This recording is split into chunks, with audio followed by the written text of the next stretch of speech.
Olá pessoal, mais uma vez nós vamos estudar um pouco sobre história, filosofia e espiritualidade.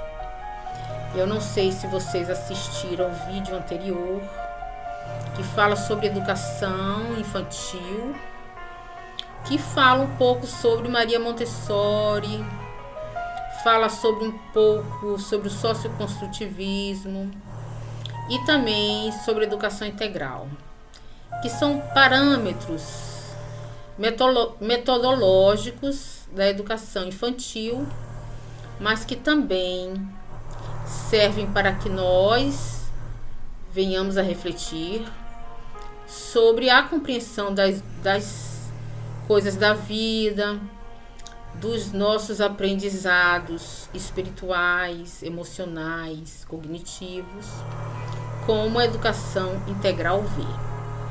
Então, quando eu falo para vocês que nós estudamos aqui história, filosofia, na perspectiva da espiritualidade, estou resgatando a metodologia que parte do princípio da educação integral. Porque, sendo assim, eu entendo que é preciso trabalhar a compreensão dos assuntos nos 3 níveis: a nível cognitivo, material, a nível psíquico, emocional e a nível moral ou espiritual. Por que eu estou trazendo aqui hoje essas questões para você? Porque este assunto que nós vamos falar hoje, que trata da colonização dos Estados Unidos da América do Norte, vai trazer uma reflexão muito profunda, na medida em que a gente entende que o pensamento cristão, oriundo da Inglaterra, deste período de colonização do século XVII, do século XVIII, vai impactar grandemente na formação do povo americano, com um lastro, uma filosofia, um pensamento cristão, mas na vertente calvinista. E eu hoje vou fazer uma análise com vocês a nível histórico, que eu caracterizo cognitivo, intelectual, material, e também uma análise teológica, que eu caracterizo como psíquico, emocional, filosófico. E vamos enveredar um pouco por uma reflexão espiritual que trago aqui nos livros da codificação espírita, O Céu e o Inferno, no livro A Caminho da Luz, que é esse que nós já estamos trabalhando há algum tempo, e neste daqui que eu quero resgatar um fato do livro Os Exilados da Capela. Eu fiz um vídeo, aliás, 2 vídeos sobre esse livro, e se você tiver a oportunidade de assisti-lo, assista, que nós vamos trabalhar com ele também hoje, falando da história da colonização dos Estados Unidos. Então, nós estamos trabalhando aqui nos 3 níveis, para que você possa perceber esse aprendizado amplo, integral, que não é fragmentado, porque quando a gente estuda somente um aspecto, a gente só faz o olhar da superfície, que é o olhar material, o olhar da compreensão cognitiva, não é? Existe também essa questão emocional, teológica, filosófica. Existe também a questão espiritual, que norteia tudo que existe na nossa natureza, no universo infinito de Deus. Então, a nossa proposta é investigar esses níveis de compreensão, ainda que sabemos sermos ainda muito incipiente essa investigação, mas também sabemos que já existe uma vasta literatura que Kardec nos presenteou junto com os espíritos iluminados que o ajudaram a construir a codificação do espiritismo. E aqui nós vamos trabalhar nesses níveis. É muito importante que a gente tenha essa clareza, que vai dar a impressão no momento que a gente foge do assunto, mas não é assim. Nós vamos aprofundar, nós vamos mergulhar, para que a gente comece a buscar em nós, nas nossas questões, também esse mergulho, porque nós somos seres materiais, emocionais e espirituais, e é por isso que nós precisamos aguçar nosso olhar nessa direção, não é? Então vamos começar contando a história da Inglaterra, da expansão inglesa, rumo à América do Norte. Nós já trabalhamos 2 vídeos sobre a Inglaterra, que eu chamei de absolutismo inglês. O número 1, que trata sobre os Tudors, e o número 2, que trata sobre os Stuarts. É bom assistir para ter a fundamentação histórica também lá. Eu vou relembrar então que a Inglaterra entrou atrasada na disputa colonialista do mercantilismo. O mercantilismo, nós compreendemos que é a primeira fase do capitalismo. É aquela que a burguesia começa a se expandir no mundo, não é? A burguesia busca lucros, busca crescimentos, a burguesia busca posições políticas, e tudo isso vai sendo construído ao longo do tempo, devagar. E nesse momento, nós vemos no mundo o mercantilismo colonialista, e as Américas são as colônias.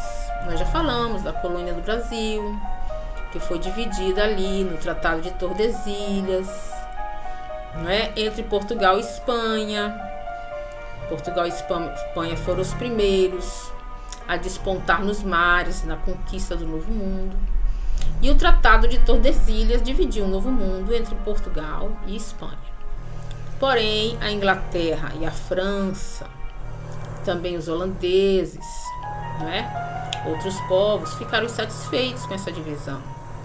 E a Inglaterra, muito insatisfeita, começou a agir para quebrar o monopólio de Portugal e Espanha no Novo Mundo. E para isso, nós vimos que a esquadra náutica da Inglaterra se tornou uma das maiores do mundo. Na medida em que a esquadra crescia e se expandia, a Inglaterra tomou uma atitude, inclusive, de saquear os navios, principalmente os espanhóis, porque a Espanha descobriu ouro e prata logo no começo da colonização espanhola. E a Inglaterra atacava os navios nos mares, fazendo com que a Espanha e a Inglaterra travassem grandes batalhas marítimas. E a Inglaterra, depois de muito tempo, destruiu a grande armada, grande esquadra, invencível esquadra espanhola, tornando-se a rainha dos mares. A Inglaterra fundou a colônia da Virgínia, em homenagem a Elizabeth, a rainha virgem. E esta colônia se caracterizou pelo desenvolvimento colonial que nós conhecemos como plantation, que é um tipo de desenvolvimento, de ocupação, que trabalha com latifúndio, trabalha com monocultura, com mão de obra escrava, para o enriquecimento da colônia, da metrópole, que neste caso é a Inglaterra. Mas esse tipo de ocupação dos Estados Unidos ocorreram nas colônias do sul dos Estados Unidos. E ao norte nós vamos ter uma ocupação diferente.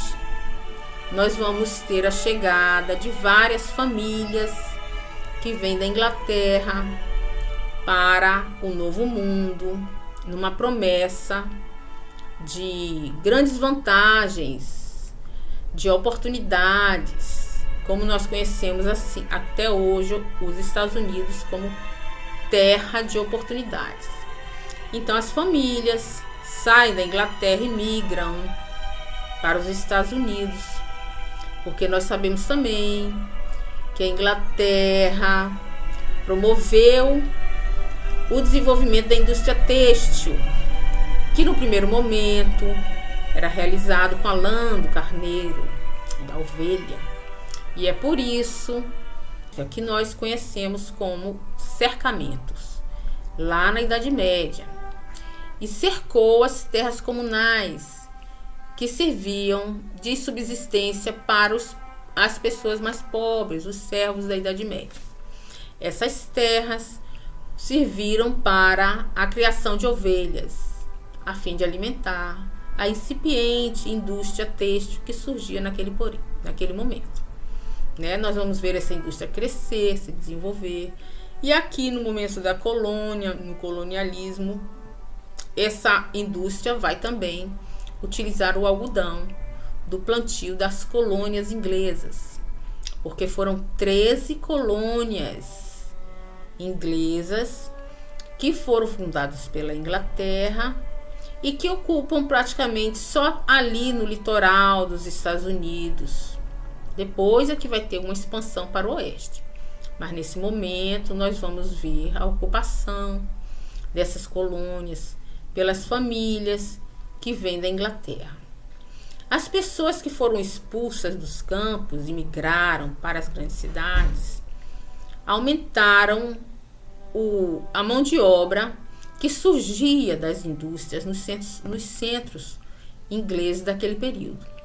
Porém, muitas pessoas que foram para as cidades ficaram no meio das ruas, mendigando, aumentou a pobreza, foi muito ruim para a Inglaterra. Então houve um grande incentivo para que as pessoas viessem para as colônias. E os navios ingleses, que já estavam habituados a fazer essa travessia, começaram a estimular as pessoas para virem para o Novo Mundo. Mas as pessoas, como não tinham dinheiro para pagar a passagem, concordavam em migrar, já com um emprego garantido, a fim de pagar essa passagem com trabalho. Sendo assim, iniciou-se na Inglaterra uma espécie de servidão por dívida. Esse é um dado. E as pessoas vieram para cá com a sua família, sofreram muito, não é? Mas desenvolveram essa grande nação americana que nós temos hoje. Um dos motivos da migração foram os cercamentos no interior, nas partes agrárias em que essas pessoas viviam. Nós sabemos também que os nobres que viviam na Inglaterra, com a queda da Idade Média, empobrecidos, fizeram acordos com a burguesia, fornecendo lã para a burguesia nascente que precisava desenvolver a sua indústria têxtil.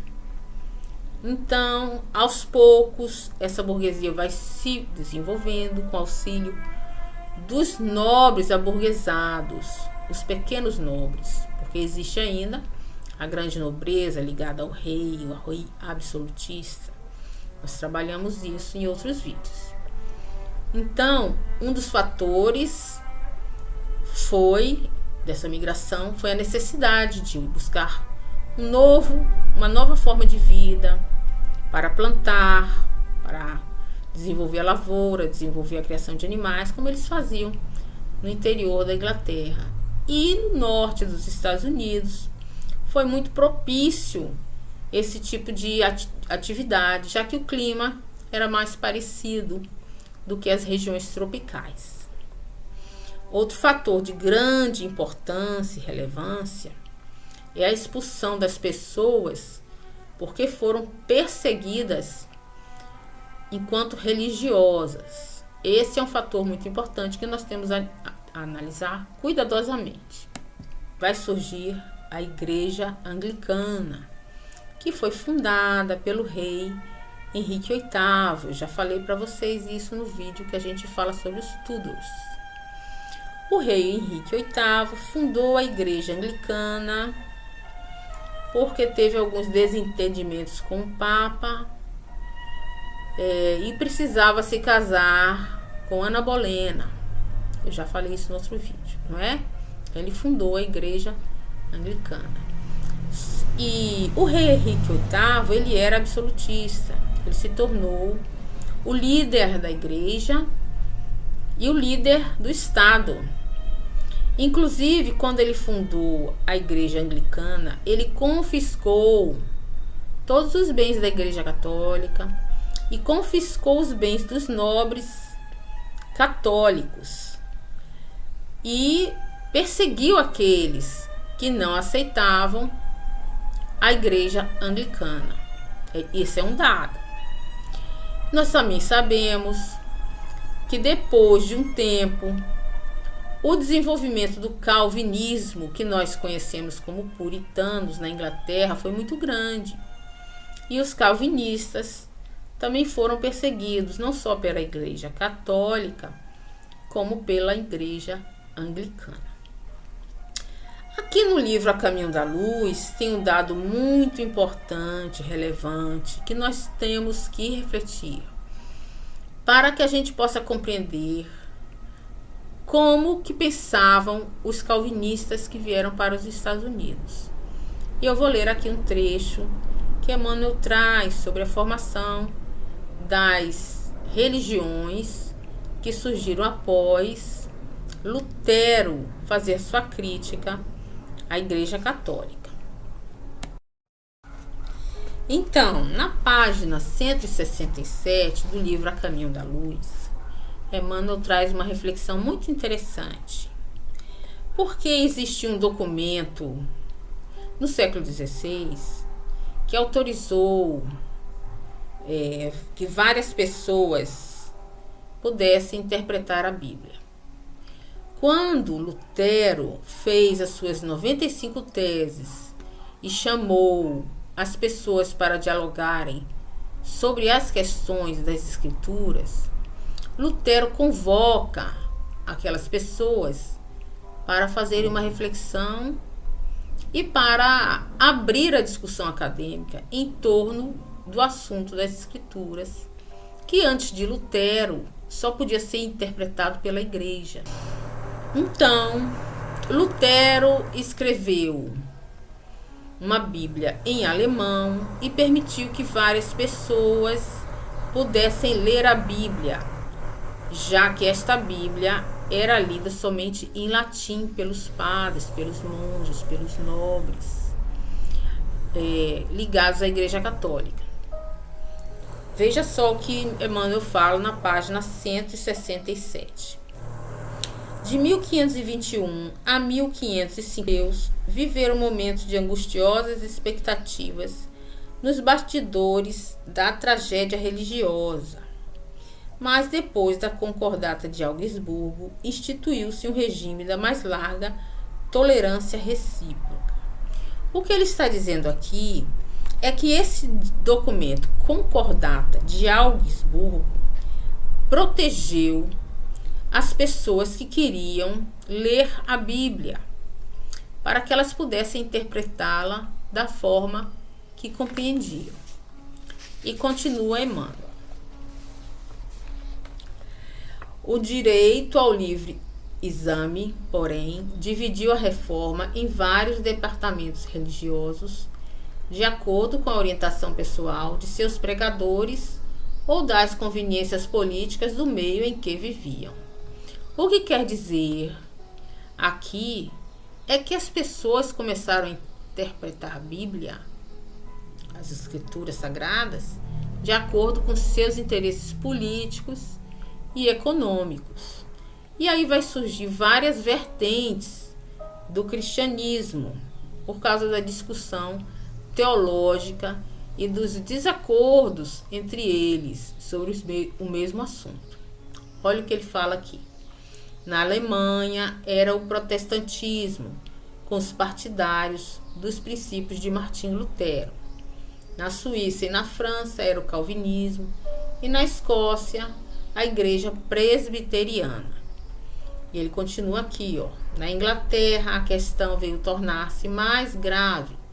Henrique VIII, defensor extremado da fé católica, a princípio, por conveniência de caprichos pessoais, tornou-se o chefe do poder político, assumindo a direção da igreja anglicana.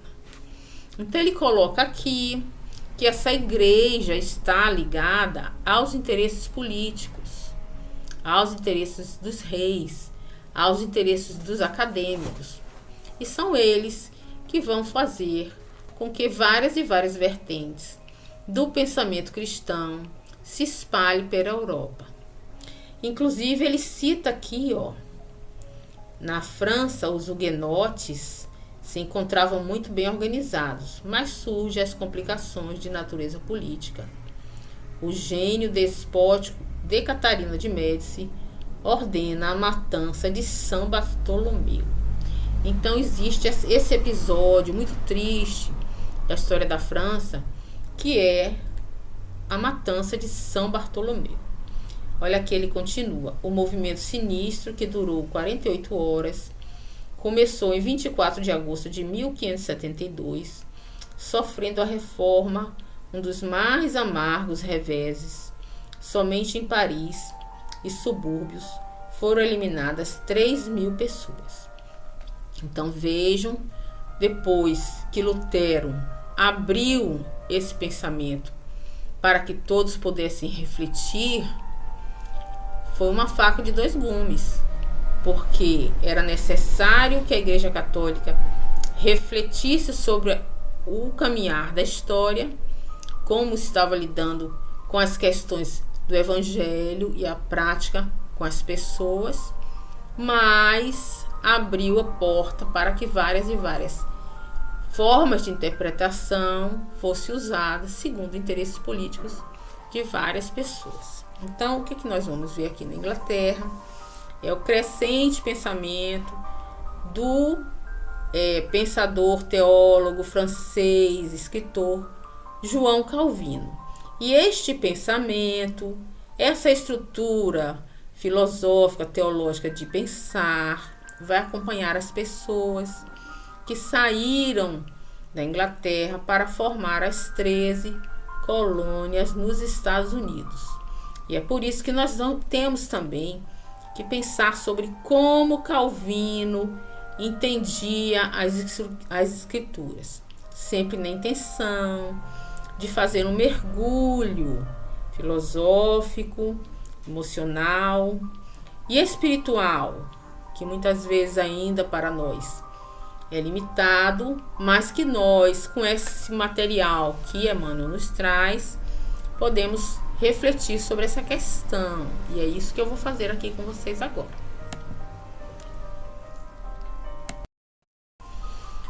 Então, João Calvino, ele tinha uma teoria muito interessante, muito polêmica, muito criticada pelas várias vertentes do pensamento cristão, que é a teoria da predestinação absoluta. João Calvino era uma pessoa, assim, a meu ver, um tanto quanto pessimista, porque ele dizia que Deus, ele interpretando as escrituras, que Deus salvava algumas pessoas, e ele dizia que a humanidade era muito perversa e muito má, e por isso Deus escolhia alguns para a sua salvação, para serem salvos, a escolha de Deus, a revelia da humanidade. Então não adiantava para Calvino você mudar a sua vida, se dedicar a uma vida equilibrada, buscando o equilíbrio, a evolução, que não adiantava, porque existia uma predestinação absoluta da qual Deus determinou a salvação de alguns e que outros seriam levados ao inferno. E era uma bênção de Deus ainda salvar uma parte, já que a humanidade era composta de pessoas ruins, de pessoas muito más. Ao meu ver, é um equívoco. O mesmo equívoco que passou também pela mente dos israelitas quando chegaram aqui no planeta Terra. Vamos agora fazer um mergulho para que a gente reflita quem são os israelitas, como é que eles agiram e se eles têm uma missão espiritual escolhida por Deus, não é? Por isso, eu vou trazer aqui este livro, aqui, ó, Os Exilados da Capela, tá bom? Neste livro, Exilados da Capela, que eu fiz 2 vídeos. No segundo vídeo, eu trago para vocês a revelação de que existiam no sistema Capela, que é o sistema Capela, é um local, tal como nós temos o sistema solar, os planetas que giram em torno da estrela Sol, nós chamamos de sistema solar. Existe um sistema com vários planetas em torno da estrela Capela, por isso nós chamamos sistema Capela, que fica a muitos anos-luz de distância da Terra. E que, segundo Edgar Armond, nesse livro aqui, também existe essa revelação no livro A Caminho da Luz, por Emmanuel, um dos grupos que vieram para a Terra, né, os grupos de espíritos extraterrestres migraram para a Terra quando seu planeta de origem estava atravessando a transição planetária, como nós estamos agora atravessando, e que essas pessoas vieram para cá, foram degradados do sistema Capela, porque tinham conhecimentos intelectuais, mas não tinham desenvolvimento moral e espiritual para continuar naquele planeta. Por isso eles vieram para a Terra ajudar na evolução da Terra. E um desses grupos que vieram foi o grupo dos israelitas, não é? Segundo este livro, né, Degradados da Capela, os israelitas vieram aqui e eles eram os guardiões da fé cristã, os guardiões da lei de Deus. Eles tinham essa missão de guardar as leis de Deus. É por isso que quando o pastor fala assim, povo escolhido de Deus, meu povo escolhido da igreja, ele está falando alguma coisa errada? Não, ele está falando, está se referindo aos israelitas que vieram com essa missão aqui. Mas era uma missão de guardar a lei de Deus, a missão de fazer com que as leis de Deus fossem preservadas e fossem espalhadas para toda a humanidade, de forma que todos pudessem usar essa lei em seu benefício evolutivo e em benefício de todos os outros. Só que por engano, por se acharem os escolhidos, se acharam melhor do que os outros, orgulhosos, vaidosos, promoveram guerras, não é? Promoveram problemas graves na humanidade. E aí não cumpriram essa missão de espalhar para os outros povos, se achando vaidosos, se achamos protegidos de Deus, e os únicos queriam se salvar. Esse é um engano que os israelitas cometeram, segundo esses livros, e que, a meu ver, Calvino aqui repete o mesmo erro. Porém, nós vamos ver que a cada tempo, a cada momento do mundo, que o mundo precisa de evolução, e a cada momento é necessário que as pessoas tenham essa ou aquela orientação. E é permitido que o homem haja segundo o seu livre-arbítrio. Por isso, Calvino traz essa reflexão de serem os predestinados. Inclusive, dentro dessa teoria da predestinação absoluta, nós vemos uma reflexão de Calvino dizendo que na Terra existiam alguns que eram os peregrinos, que peregrinaram, não é? Numa apologia, numa reflexão, numa referência à peregrinação de Moisés, 40 anos no deserto, em busca da terra prometida. Calvino coloca que esses peregrinos escolhidos por Deus iam ficar na terra, mas esse grupo queria ser salvo, reforçando essa teoria, não é? Dos israelitas serem os salvos da igreja, e que os outros, que não são os peregrinos, iriam sofrer e iriam para o inferno. Esse é um dado de Calvino. Outro ponto em que Calvino reflete é que ele diz o seguinte, que ele é contra a glamorização da pobreza apregoada pela Igreja Católica.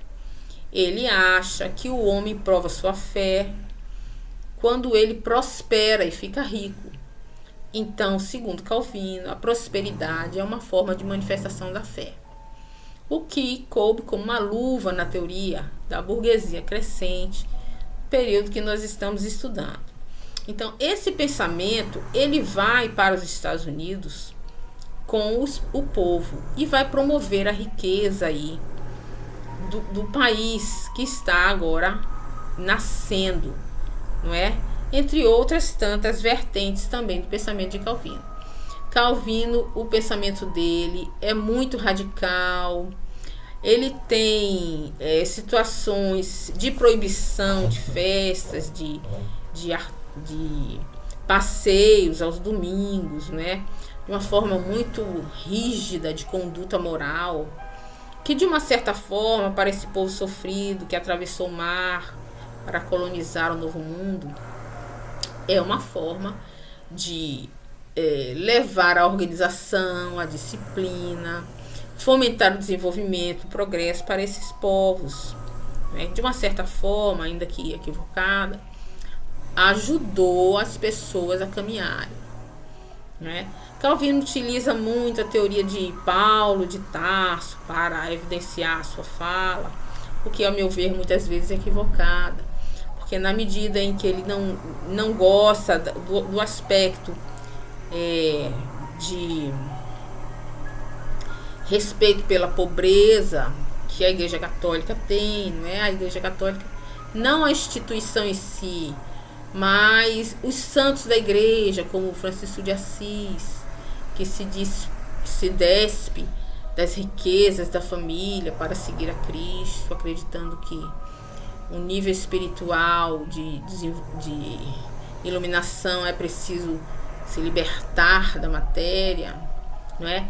Assim também como fez Paulo na sua trajetória de despertar espiritual, que ele tem um encontro maravilhoso com Jesus na estrada de Damasco, que a partir daquele momento ele rompe com a riqueza toda que ele tinha e busca um caminhar na simplicidade para a luz, né? Sempre nesse olhar profundo espiritual.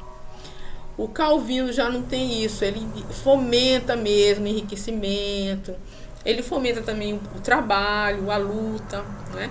Que vai formar ali essa nova nação americana, que é forjada mesmo no trabalho e no sacrifício, fazendo com que prospere uma nova nação que vai ser exemplo para o mundo todo, não só de uma constituição equilibrada, uma política democrática, como também da liberdade individual.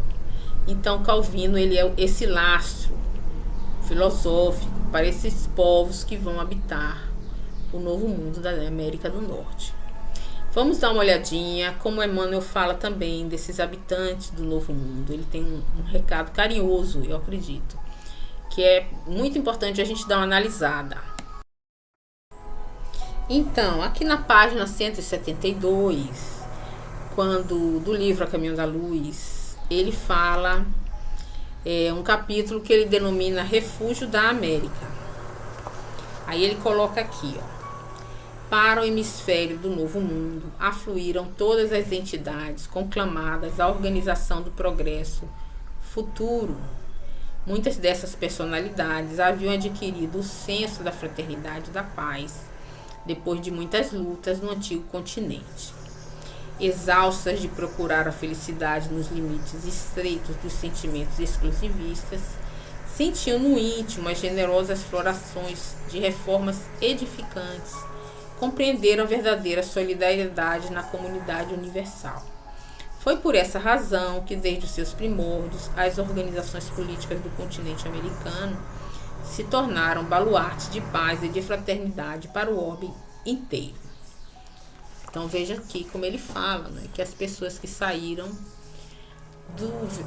da Europa para se refugiar aqui na América, eles vieram com o compromisso de promover o progresso, promover a fraternidade, a paz, e que essas pessoas eram pessoas que já tinham condição de perceber a vida com um novo olhar, né, numa busca de aperfeiçoar-se espiritualmente, inclusive.